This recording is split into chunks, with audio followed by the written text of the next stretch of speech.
Hi అండి, ఎలా ఉన్నారు? ఈరోజు 16th Jan 2026 నేను మీ ముందు హాజరైపోయాను మరో కొత్త స్టోరీతో, క్రైమ్ స్టోరీస్.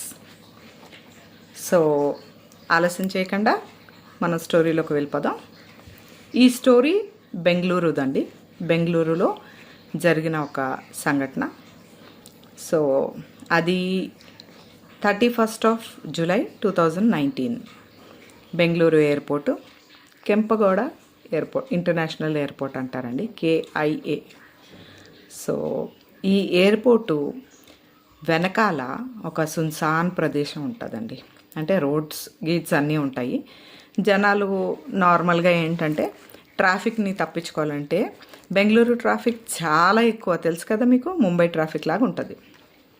సో ఆ ట్రాఫిక్ తప్పించుకోవాలి అనేసి అంటే కనుక కొంతమంది బెంగళూరులో ఈ ఎయిర్పోర్ట్ పరిసర ప్రాంతాల్లో ఆ బెంగళూరు ఎయిర్పోర్ట్ వెనకాల ఏదైతే ఉందో రోడ్డు వగేరా అది యూస్ చేసుకుంటా ఉంటారు. కానీ కొంతమంది, అందరూ కాదు, అంత రష్ ఏమి ఉండదండి అక్కడ. సో ఆ ఏరియాలో ఒక అతను వెళ్తూ ఉండగా కొంచెం దూరంలో ఒక ఆడ మనిషి శవం పడి ఉంది, బాడీ పడి ఉంది. సో అతను చూసి దగ్గరికి వెళ్ళి చూసేసరికి ఏంటంటే మొహం అంతా కూడా ఎవరో రాయితోని, పెద్ద బండరాయితోని చిత కొట్టేశారు. ఐడెంటిటీ అయితే లేదు. అమ్మాయి జీన్స్ అది వేసుకొని ఉంది.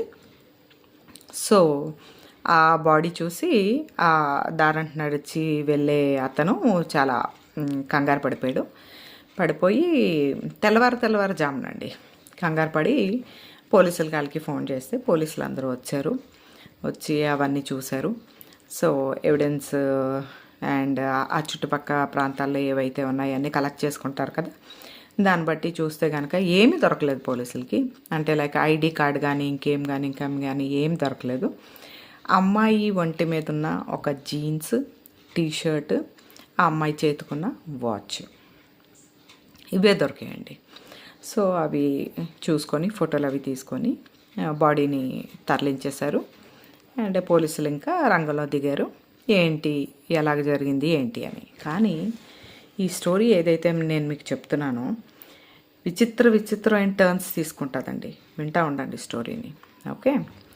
సో పోలీసులు ఏ కోణంలోని దర్యాప్తు చేస్తారు అర్థం కాని పరిస్థితి. ఎందుకంటే ఏమీ లేదు, మెయిన్ ఫేస్ లేదు. సో ఉన్నది ఒకటే జీన్స్, టీషర్ట్ అండ్ చేతికి ఒక వాచ్. సో ఏం చేస్తారు, జీన్స్ ఇంకా పోలీసులకి పాల్పోదు ఏ కోణంలో దర్యాప్తు చేయాలన్నది. జీన్స్ చూశారు, జీన్స్ తాలూకో బ్రాండ్ చూశారు, వాచ్ చూశారు, వాచ్ తాలూకో బ్రాండ్ చూశారు. చూసిన తర్వాత ఇంకా 2019 అంటే బాగానే మన మీడియా అది బాగానే పనిచేస్తుంది కాబట్టి, సో ఏంటంటే ఇలాంటి జీన్స్ ఎన్ని ప్రదేశాల్లో అమ్ముడయ్యాయి, ఎక్కడ మ్యానుఫ్యాక్చర్ అయ్యాయి, ఎవరెవరు కొనుక్కున్నారు అన్నదేమన్నా కూపీ లాగొచ్చేమో అన్న ఐడియా వచ్చి పోలీసులు ఏం చేశారంటే 20 మంది పోలీసులు 4 గ్రూప్స్గా డివైడ్ అయిపోయి ఒక్కొక్క గ్రూపు ఒక్కొక్క కోణంలో దర్యాప్తు చేయడం మొదలుపెట్టారు. ఓకే, సో ఫస్ట్ గ్రూప్ ఏం చేసింది, జీన్స్ ఏ కంపెనీది, ఏ సైజు అండ్ ఎక్కడెక్కడ డిస్ట్రిబ్యూట్ అయింది, ఎక్కడ మ్యానుఫ్యాక్చర్ అయింది, ఏంటి కథ. రెండోది వాచ్, చేతుకున్న రిస్ట్ వాచ్ ఏ కంపెనీది, ఈ 2-3 నెలల్లో ఎక్కడెక్కడి నుంచి కొనుగోలు చేశారు ఏంటి అన్నది. మూడోది CCTV కెమెరా, దీన్ని బట్టి. 4వ గ్రూపు మొత్తం ఇండియాలో ఎక్కడన్నా కానీ మిస్సింగ్ కంప్లైంట్ ఏమన్నా దర్జ్ అయ్యిందా లేదా ఎక్కడి నుంచన్నా ఏమన్నా అన్న కోణంలో 4వ గ్రూపు. సో ఇలాగా 4 గ్రూపుల కింద డివైడ్ అయిపోయి వీళ్ళు దర్యాప్తు చేయడం మొదలుపెట్టారు. ఫస్ట్ గ్రూప్కి వస్తే కనుక మొత్తం ఎక్కడ మ్యానుఫ్యాక్చర్ అయ్యింది, ఎన్ని జీన్స్ మార్కెట్లోకి వచ్చాయి, ఎవరెవరు కొన్నారు అన్న కోణంలో దర్యాప్తు చేస్తే 14,000 జీన్స్ ఆ, బెంగళూరు, మహారాష్ట్ర అండ్ ఢిల్లీ, ఈ 3 ప్రదేశాల్లో 14,000 జీన్స్ సేమ్ బ్రాండ్వి డిస్ట్రిబ్యూట్ అయ్యాయి అని చెప్పేసి తెలిసిందన్నమాట. అంటే కొనుగోలు చేసుకున్నారు జనాలు అన్నది తెలిసింది ఈ 3 monthsలో. ఈ సంఘటన ఎప్పుడు జరిగింది? July. So June, July and May, June, జూలైలో ఏంటి అన్నది చూస్తున్నారన్నమాట. సో ఈ 14,000 జీన్స్ ఈ 3 రాష్ట్రాల్లోనే అయ్యాయి అంటే ఎంత కష్టం కదండి పోలీసులకి.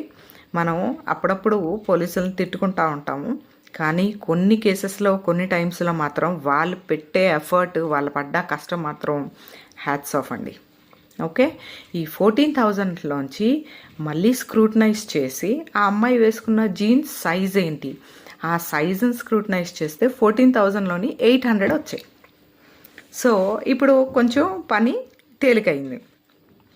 800 మెంబర్స్లోంచి ఏంటి అన్నది తీయాలి.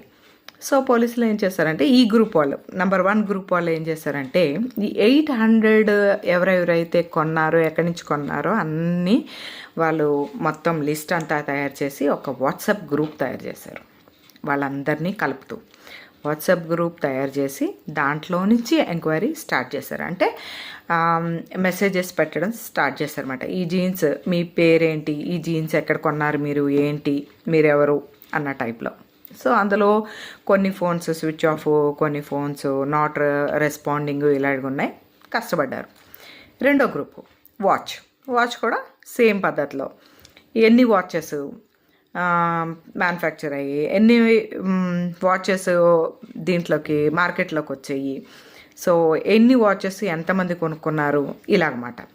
మూడోది సీసీటీవీ కెమెరా బట్టి ఎయిర్పోర్ట్ ఏరియా, సరౌండింగ్ ఏరియాస్లో అన్ని సీసీటీవీ కెమెరాస్ అన్నీ కూడా చూస్తున్నారు. నాలుగోది ఆల్ ఓవర్ ఇండియా. ఫస్ట్ బెంగళూరుతోనే మొదలుపెట్టారు, కర్ణాటక అయ్యింది. అలాగా ఆల్ ఓవర్ ఇండియాలో ఎక్కడన్నా సరే ఈ ఐడెంటిటీతో ఏ అమ్మాయిదన్నా మిస్సింగ్ రిపోర్ట్ దర్జ్ అయిందా అన్నది బట్టి చూస్తున్నారన్నమాట. సో అంత కష్టపడుతున్నారు పోలీసులు, ఈ 20 మంది పోలీసులు. సో సీసీటీవీ కెమెరా బట్టి ఏమీ తెలియలేదండి. ఎక్కడ మిస్సింగ్ రిపోర్ట్ అన్నది ఎక్కడా ఫైల్ అవ్వలేదు.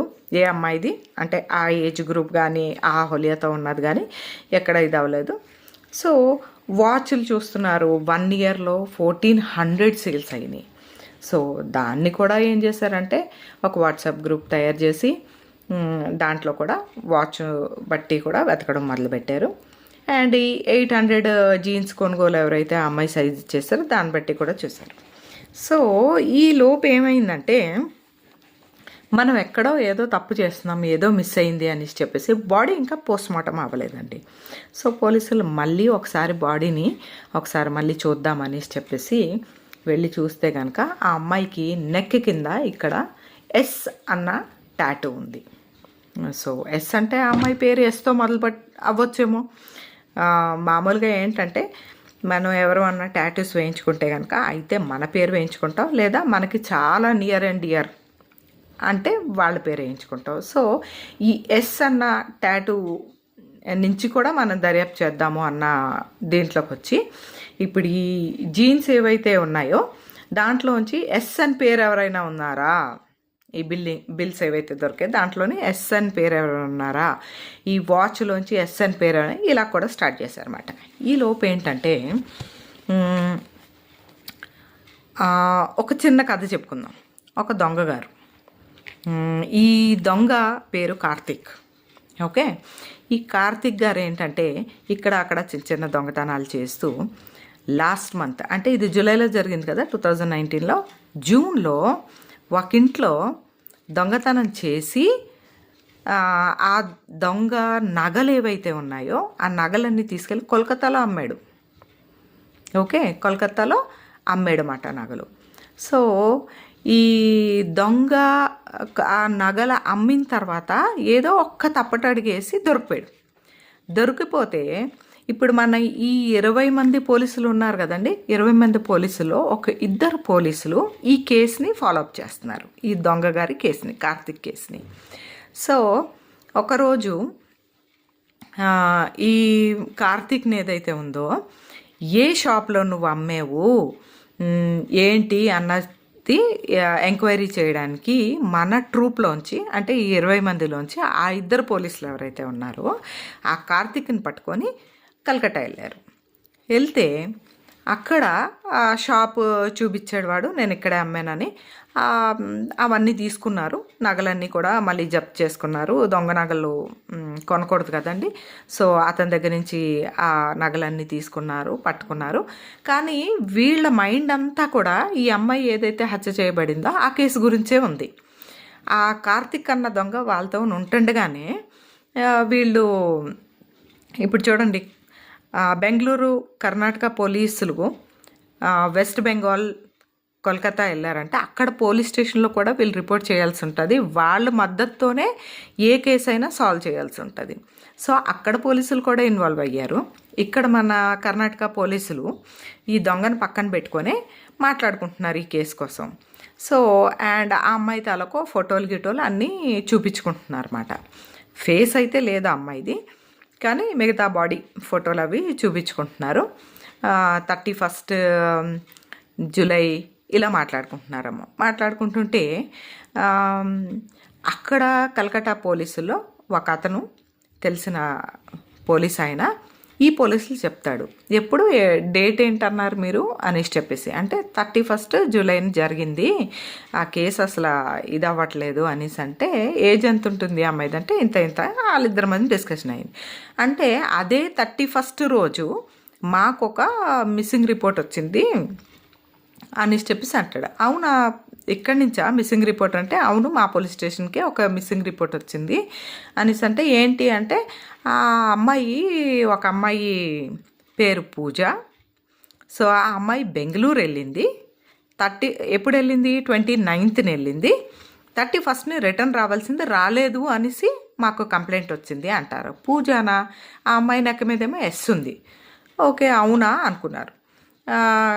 మరి ఆ అమ్మాయి సింగిలా మ్యారీడా అంటే మ్యారీడు. అలా ఆయన పేరు ఏంటి అనేసి అంటే సందీప్. ఎస్ మ్యాచ్ అయింది కదండి. సో అది మాట్లాడుకున్నారు. అవునా, ఇది కోఇన్సిడెన్సా లేకపోతే ఏంటా అనుకున్నారు. తర్వాత మన కర్ణాటక పోలీసులు మన దగ్గరికి తిరిగి వచ్చేసారు. ఏంటి, ఆ నగలన్నీ తీసుకొని ఆ కేసు క్లోజ్ చేయడానికి అయిపోయింది. తర్వాత అదే స్టేషన్కి, మన బెంగళూరులో ఆ పోలీస్ స్టేషన్కి ఈ 20 మెంబర్స్ ఆఫ్ పోలీసుల్లోనే ఒక అతనికి ఫోన్ వస్తుంది. ఫోన్ రాగానే ఆయన ఫోన్ మాట్లాడి వెంటనే పరిగెట్టొచ్చి ఆ పోలీస్ స్టేషన్లో ఎస్పీ గారికి చెప్తాడు, సార్ మన ఎయిర్పోర్ట్ అమ్మాయి తాలూకు కేసు సాల్వ్ అయిపోయింది సార్ అని. అంటే అదేంటి అంత అలాగే ఎలా సాల్వ్ అయిపోయింది, ఎంత బుర్ర బద్దలు కొట్టుకుంటున్నాం కదా మనం అనేసి అనగానే, లేదు సార్ సాల్వ్ అయిపోయింది, నేను మీకు చెప్తాను రండి అనేసి చెప్పేసి డీటెయిల్స్ చెప్తాను. ఒక అతను పట్టుబడిపోయాడు సార్, అతన్ని వేరే పోలీస్ స్టేషన్లో గట్టిగా అడిగితే అవును నేనే చంపాను ఎయిర్పోర్ట్ ఏరియా దగ్గర నా భార్యని అనేసి చెప్పేసి అన్నాడు సార్ అనేసి. అంటే సరే అని హుటాహుటిగా బయలుదేరి వెళ్ళి అతన్ని ఇంటరాగేట్ చేస్తారన్నమాట. ఏమైంది, ఎందుకు చంపావు నీ భార్యని అంటే, మా ఇద్దరికి పడదు సార్, కోపం వచ్చి చంపేశాను, నేనే చంపాను, ఎయిర్పోర్ట్ దగ్గర ఉన్న శవం నా భార్యదే అనేసి చెప్తాడనమాట. అవునా, సరే అయితే ఎక్కడ చంపావు, ఎలా చంపావు చెప్పు అనేసి చెప్పేసి అడుగుతారన్నమాట. అడిగితే సార్ ఇలా అయింది, ఇలా చంపేశాను సార్ అంటాడు. అంటే మరి ఎక్కడ చంపావు అనేసి అంటే, నడన్ సార్ తీసుకెళ్తాను అంటాడు. సరే అనేసి చెప్పేసి ఆ క్రైమ్ సీన్ రీక్రియేట్ చేయడానికి పోలీసులు అతను తీసుకొని బయలుదేరతారు.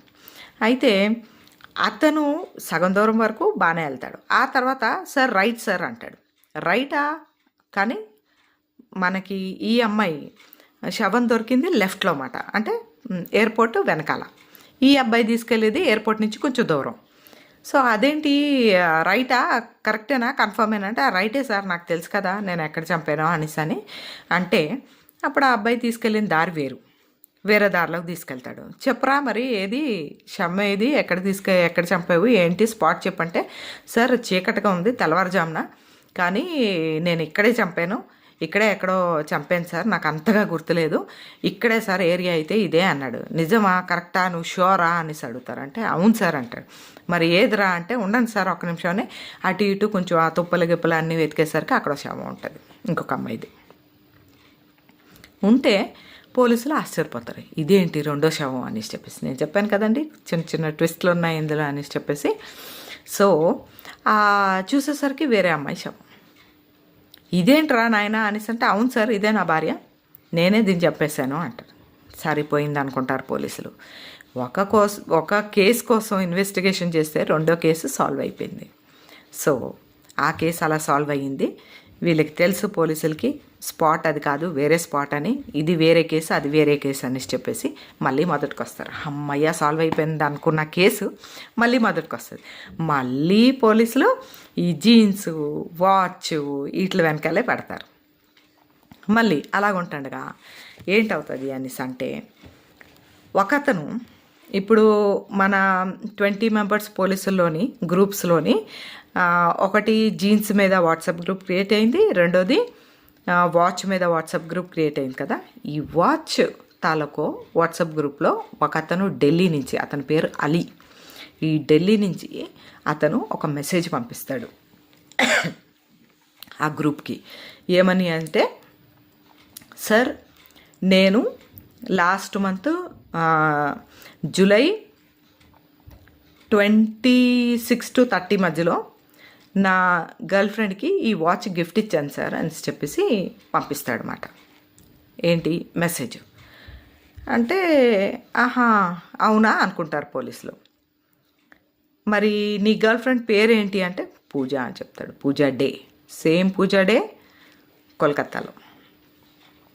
కానీ నువ్వు గర్ల్ ఫ్రెండ్ అంటున్నావు, మరి అమ్మాయి మ్యారీడా అన్మ్యారీడా అనేసి అంటే, మ్యారీడే సార్ అంటే. అదేంటి అదేం లెక్క అంటే, మ్యారీడే సార్, ఆమెకి ఆమె భర్తకి పడదు, సో ఆ అమ్మాయి నా గర్ల్ ఫ్రెండ్, కలిసి ఏమి ఉండట్లేదు సార్ అనేసి అంటే, ఇంకేంటి ఇంకా డీటెయిల్స్ చెప్పు ఆ అమ్మాయివి అనేసి అంటే, ఆ అమ్మాయి కోల్కతా నుంచి సార్, ఆ అమ్మాయికి మోడలింగ్ అంటే చాలా ఇష్టం, మోడలింగ్ చేస్తూ ఉంటుంది. ఆ విషయం మీదే ఆ అమ్మాయికి తన భర్తకి పడలేదు. సో కొన్ని రోజులు పోయిన తర్వాత ఎలాగో డివోర్స్ అయిపోద్ది కదా, అప్పుడు మేము ఇద్దరం పెళ్లి చేసుకోవాలనుకున్నాం, తను నా గర్ల్ ఫ్రెండే సార్, మ్యారీడే అంటారు. ఆ అబ్బాయి పేరేంటి, వాళ్ళ హస్బెండ్ పేరేంటంటే సందీప్ అని చెప్తారు. సో మ్యాచ్ అయిపోయింది, ఓకే. కానీ ఈ ఏదైతే ఎయిర్పోర్ట్ వెనకాల దొరికిన అమ్మాయి శవం ఉందో అది పూజాదా కాదా అన్నది కన్ఫర్మ్ అవ్వాలి కదా. అప్పుడు పోలీసులు ఏం చేస్తారంటే, ఈ పూజా డే అన్న అమ్మాయి తాలూకో తల్లిదండ్రుల్ని, చుట్టాలు ఎవరైతే ఉన్నారో వాళ్ళని కర్ణాటక తీసుకొచ్చి శవాన్ని చూపిస్తారన్నమాట, బాడీని చూపిస్తే వాళ్ళు బోరుమని ఏడ్చి అమ్మాయిని గుర్తుపడతారు. సో ఇది జరిగింది. So half of the case solved, అంటే అమ్మాయి ఐడెంటిటీ దొరికింది. కానీ ఇప్పుడు వచ్చింది అసలైన చిక్కు, ఎవరు చంపారు, అక్కడెవరు చంపారు. ఎందుకంటే ఆ అమ్మాయికి కత్తిపోట్లు ఉన్నాయి, ప్లస్ తల ఏదైతే ఉందో, మొహం పాట ఏదైతే ఉందో దాన్ని ఒక పెద్ద బండరాయితో చిత కొట్టేశారు. సో ఇది ఎవరు చేశారు? ఇప్పుడు ఎవరి మీద అనుమానం పడతారు? ఇద్దరు అనుమానితులు ఉన్నారు. ఒకటి భర్త, ఎందుకంటే భర్తకు పడట్లేదు, రెండోది బాయ్ ఫ్రెండ్, ఏదో ఇన్సెక్యూరిటీతో బాయ్ ఫ్రెండ్ అన్న చేసుంటాడు అనేసి. సో ఈ కోణంలో ఇప్పుడు పోలీసులు దర్యాప్తు చేయడం మొదలుపెట్టారు, ఒక భర్త మీద ఒకటి బాయ్ ఫ్రెండ్ మీద.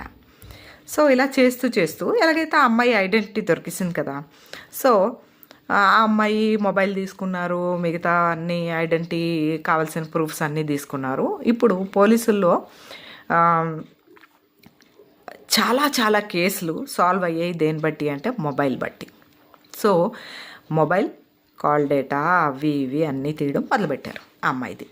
సో ఈ సందీప్ మీద కానీ అలీ మీద కానీ ఈ అమ్మాయి మొబైల్ నుంచి ఎటువంటి అనుమానించేది ఏదీ లేదు. ఓకే, ఆ అమ్మాయి మోడలింగ్ కోసం అనేసి చెప్పేసి కోల్కతా నుంచి బెంగళూరు వచ్చింది, ఏదో పని మీద, షూట్ మీద, ఏదో దాని మీద వచ్చింది. ఎప్పుడు 29th of July 2019, 31st July morning ఆ అమ్మాయికి ఫ్లైట్ ఉంది బ్యాక్ టు కోల్కతా. సో ఈ ఇన్ఫర్మేషన్ అయితే కరెక్ట్గా దొరికేసింది. సో ఈ మధ్యలో ఏదో జరిగింది, అది బాయ్ ఫ్రెండ్ అన్న చేసుంటాడు, భర్త అన్న చేసుంటాడు అనేసి చెప్పేసి ఆ కోణంలో దర్యాప్తు చేస్తూ మొబైల్ కాల్ డేటా వగైరా అన్నీ తీస్తే దొరికిన ఒక్క ఆన్సర్ ఎవరు ఊహించలేనిది ఏంటి అంటే, ఈ అమ్మాయి 29th వచ్చినప్పుడు ఎయిర్పోర్ట్ నుంచి ఆ అమ్మాయి స్టే చేసే హోటల్కి క్యాబ్ బుక్ చేసుకుంది, ఓలా. సో మళ్ళీ ఆ అమ్మాయి హోటల్ నుంచి వేరే ఎక్కడికో క్యాబ్ బుక్ చేసుకుంది, ఓలా. మళ్ళీ అక్కడి నుంచి హోటల్కి క్యాబ్ బుక్ చేసుకుంది, ఓలా. అంతే. ఆ తర్వాత ఆ అమ్మాయి క్యాబ్ ఏది బుక్ చేసుకోలేదు. మరి ఎలా వెళ్ళింది ఎయిర్పోర్ట్కి అన్నది ఒక పెద్ద క్వశ్చన్ మార్క్ అయ్యింది. ఓకే, సో ఇది అయిన తర్వాత ఆ అమ్మాయి కాల్ డీటెయిల్స్లో ఏదైతే ఓలాలో బుక్ చేసిందో ఆ డ్రైవర్ నంబరు నార్మల్ కాల్ హిస్టరీలో కూడా ఉంది. సో పోలీసులకు అనుమానం వచ్చి పోలీసులు ఆ నంబర్ బట్టి ఆ అడ్రస్ తీసుకొని ఆ అడ్రస్కి వెళ్ళేసరికి ఆ క్యాబ్ డ్రైవర్ ఫుల్ రిలాక్స్ అవుతున్నాడు ఇంట్లో, రూమ్లో. సో వెళ్ళి ఆ అబ్బాయిని అరెస్ట్ చేసి తీసుకొచ్చి పోలీసుల విధంలో అడిగితే అప్పుడు స్టోరీ బయటకు వచ్చింది. స్టోరీ ఏంటి అంటే, అమ్మాయి ఎయిర్పోర్ట్ నుంచి హోటల్కి 29th క్యాబ్ బుక్ చేసుకున్నప్పుడు ఈ అబ్బాయి క్యాబే బుక్ చేసుకుంది. బుక్ చేసుకొని హోటల్ వరకు దింపేశాడు. నెక్స్ట్ డే మళ్ళీ సేమ్ క్యాబ్ వేరే దగ్గరకు బుక్ చేసుకుంది. డిఫరెంట్ క్యాబ్ వేరే దగ్గర బుక్ చేసుకుంది. అక్కడి నుంచి మళ్ళీ హోటల్కి ఈ అబ్బాయి క్యాబే వెళ్ళింది. ఆ తర్వాత క్యాబ్ బుకింగ్ లేదు, కానీ ఫోన్ కాల్స్ రికార్డ్ అయ్యి ఉన్నాయి. ఏంటి కదా అనేసరికి అబ్బాయి ఏం చెప్పాడంటే, ఎయిర్పోర్ట్ నుంచి నా క్యాబ్ బుక్ చేసుకుందండి, నేను హోటల్ దగ్గర దింపేశాను. 4 తగిలిన తర్వాత చెప్పాడు, దింపేశాను. ఆ తర్వాత ఆ అమ్మాయి వేరే క్యాబ్లో ఏం చేసుకుందో నాకు తెలీదు. మళ్ళీ ఎయిర్పోర్ట్కి వెళ్ళాలి అన్నప్పుడు 31st మార్నింగ్ నాకు కాల్ చేసింది, కాల్ చేసి రమ్మన్నది అనేసి అన్నాడు. మరి ఏంటి పరిస్థితి, నువ్వు ఆ అమ్మాయిని చంపాల్సిన పరిస్థితి ఏమొచ్చింది అనేసి అంటే, ఆ అబ్బాయి అప్పుడు అసలైన స్టోరీ చెప్పాడు. ఏంటంటే, ఆ అబ్బాయి క్యాబ్ ఈఎంఐ కట్టలేదంట, మంత్లీ ఇన్స్టాల్మెంట్. కారు బ్యాంక్ లోన్లో ఉంది. ఒక 2-3 నెలలు బట్టి ఈఎంఐ కట్టలేదు కాబట్టి వాళ్ళు క్యాబ్ తీసుకెళ్ళిపోతారు అన్న పరిస్థితిలో ఉన్నాడు ఆ అబ్బాయి. సో ఈ అమ్మాయిని ఎప్పుడైతే 29th ఎయిర్పోర్ట్ నుంచి పిక్ చేసుకొని హోటల్కి దింపాడో, ఈ మధ్యన ఏంటంటే వీళ్ళిద్దరి మధ్యన సంభాషణ జరిగింది.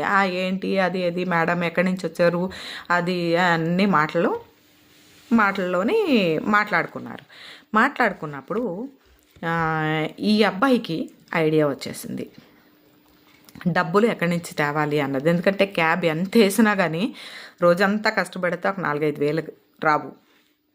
సో ఈజీగా మనీ ఎక్కడి నుంచి రావాలి అన్నది ఈ అబ్బాయి ప్లాన్ వేసుకున్నాడు అనమాట. సో ఏం చెప్పాడంటే, మేడం ప్లీజ్ ఇక మీదట మీరు ఏమన్నా క్యాబ్ బుక్ చేసుకోవాలి అంటే కనుక మీరు నా నంబర్కి కాల్ చేయండి. ఎందుకంటే ఈ మధ్యన అందరూ క్యాబ్ డ్రైవర్స్ ఇలాగే చేస్తున్నారండి, పొరపాటును కూడా మీరు అలా చేయొద్దు.